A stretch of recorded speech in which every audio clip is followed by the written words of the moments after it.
Hey there, gents. Welcome to what is going to be the first of hopefully many conversations. They're going to be a little bit more free form than some of the other things that I do on the podcast. I'm thinking about calling these Truck Talk because I have a truck now and I'm pretty excited about that. But also I'm going to be spending more time in the truck because I actually have a new location for my business. So I'm going to be traveling back and forth about 15 minutes or so each way. So I'll have some chances just to share my thoughts with you guys on a number of things.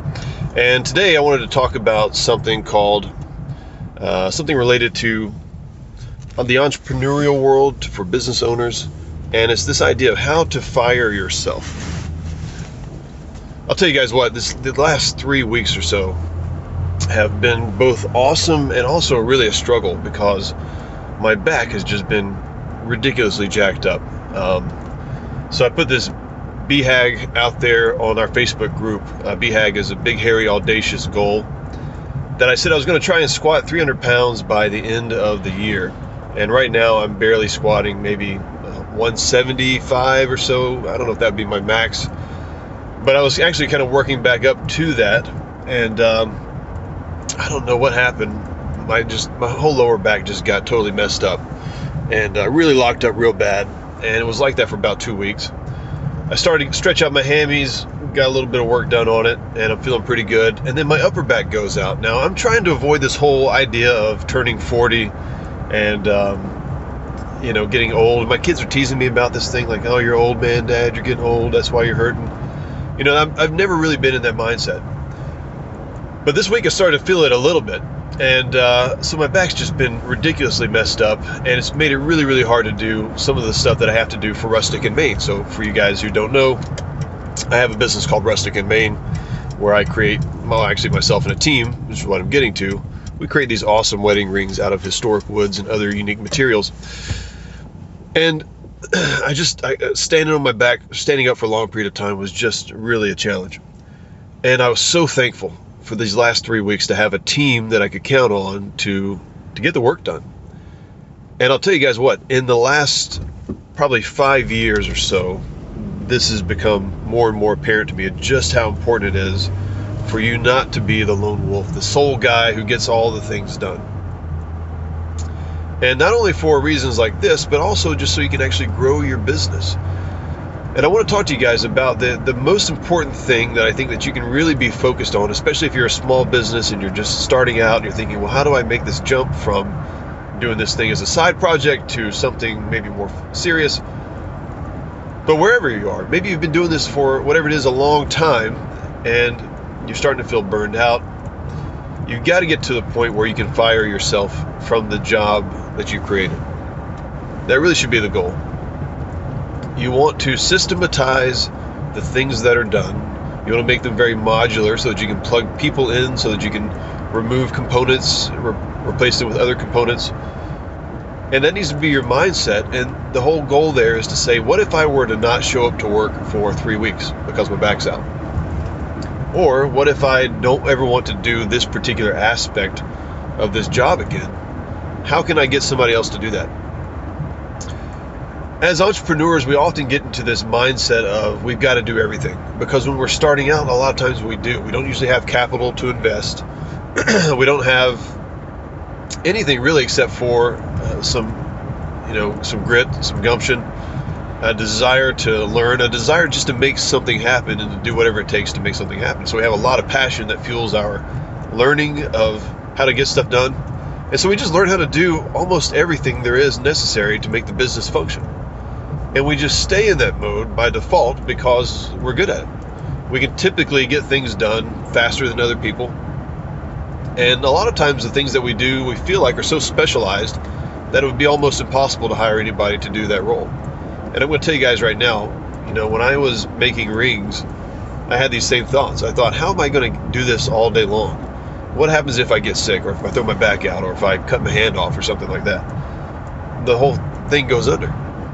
And I thought, how am I going to get anybody to make rings? I mean, this is you talk about specialized. I mean, everybody we hire, we have to train up. And if I can find people that I can hire and train to make these intricate designs and to do this really specialized craft of making these wedding rings, you guys can fire. You guys can hire somebody. You can find someone that can do your email, that can do your marketing, that can do your whatever it is in the business. Every single one of us is replaceable. And if we're in a place where we're not replaceable, then I believe that we're doing our business a disservice. So we've got to get to a place where we've, like I said, systematized, componentized, modularized our business. And this actually came pretty easy for me. While I was a software developer, these systematically thinking about how we do things, componentizing things, having no single points of failure, that sort of stuff is really important in the software development world. And so in my code writing days, which was, last June, and still actually some of these days because I do that for my own business. But in the days when I was writing code, these are the kind of things that we would do for every project. And multiple times, multiple touch points during the project's life cycle. We would have to think, why is this, what is relying on this one thing? And if it was too many things that were relying on another thing, we'd say, well, we need to change this to make it more fault tolerant, make it more modular. What if we want to swap out a data storage framework of one type for another? Or what if we want to, instead of relying on Microsoft services, we want to rely on Amazon services or what have you? And so I began to really think about the business in this way. How do I break it down, make it modular? How do I componentize it so that other people can come in and do the job? And here's the thing. You're probably going to have to hire far more people than just one person to replace yourself. Most people are not going to have the passion or the drive, and really they shouldn't be doing the 20 different things that you're doing as an entrepreneur. They should really be focused on perfecting one or two major job functions. As a business is small, that it's kind of understandable that people just kind of have to pull their weight and do a little bit more here and there. But their roles should get more precise. What they do should get easier. You should always be thinking about, how do I remove things that slow the business down, that make it hard for us to progress? Where are the pain points? Where are the bottlenecks? Just another lesson here from the software development world, actually, related to this. When we're writing software, we would often start out with a certain kind of mindset of a framework that we wanted to put in place based on information that we had at the beginning of the development phase, the beginning of the project. Well, as you're going on, you find out more stuff. There are new technologies that come available. You think about different ways of doing things. And you also find pain points. And these pain points are oftentimes just areas where the application is running slower than it should. Now you got to understand, if the application is running slow or slow-ish, and it's a challenge for people to develop, when there are basically no users using the application and there's almost no data that's being crunched and that kind of stuff, imagine what it's like a year down the road and you haven't fixed that problem. It becomes a major headache. And the undoing of all of the work that had been done in order to fix whatever the problem was in the first place becomes a major headache. And the fear of undoing the things that have already been put in place a lot of times prevents people from making changes. In other words, people would rather live with the difficulties that they know rather than experience the challenges of the unknown repercussions of making drastic changes to a system. But I'm going to tell you guys, when you find something that slows you down, fix it as soon as you can. Make that a very high priority.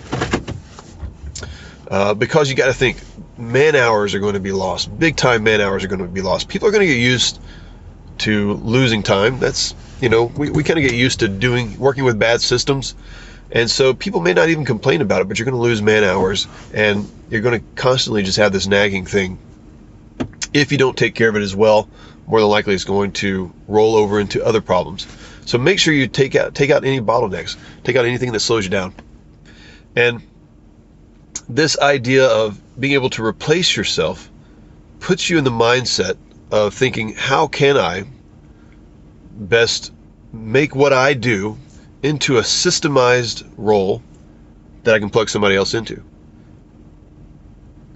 When you're hiring people to do these jobs, I learned this from Aaron Walker, actually. He's the author of Rise to the Top, I believe. I don't have my book in front of me. But he's been on the podcast, and great guy. He was an entrepreneur from a very young age and is just an older guy now, but he's got a lot of experience, and he's just super enthusiastic. Go back and listen to the episode with Aaron Walker if you want to find out more about him. But he's got a lot to say on finding significance in life. And one of the pieces of advice he gave me, I don't know if it was actually during the podcast or if it was a discussion that was offline, but it stuck with me, and I've used this, guys. And I'm telling you, this is such good advice that I don't think I would be where I am today if I didn't get this little tidbit. He said that you can spend 30 times as much time as it takes for you to do a task training somebody else, and it'll still come back to benefit you as an entrepreneur, as a business. So in other words, if it takes you an hour to do a task, you can spend 30 hours showing somebody else how to do this job until they finally get it. But once they've got it, the return on that for you as an entrepreneur is more than double getting your time back. Now you have somebody who can train somebody else up. Now you have somebody who's doing an hour's worth of work. Maybe it takes them an hour and a half. Maybe it takes them 2 hours to actually accomplish the goal because they're not as fast as you. But eventually they will get as fast, if not better than you at doing that. And I think that the problem is that we give up on people too quickly. We try to put somebody in a position, they don't really seem to get it, and we think, well, we have a higher view of ourselves. Well, I got this in like 3 weeks. I mean, I understood this, the first time I saw it, whatever the case is. But if you're willing to train somebody, if you have somebody with good character and they're progressing, even if they're progressing slowly, stay with it and think about how much time you're willing to spend with them, and think at least 30 hours, a minimum of 30 hours. This is not the max and you stop at 30 hours. The minimum would be, 30 hours of time invested, and you'll still get a return. So hopefully that's helpful for you guys. Love any thoughts on this. I want to continue doing these truck talks as often as I can and adding them into the podcast. Let me know what you guys think about them. As always, keep your powder dry, and may a fair wind be always in your sails.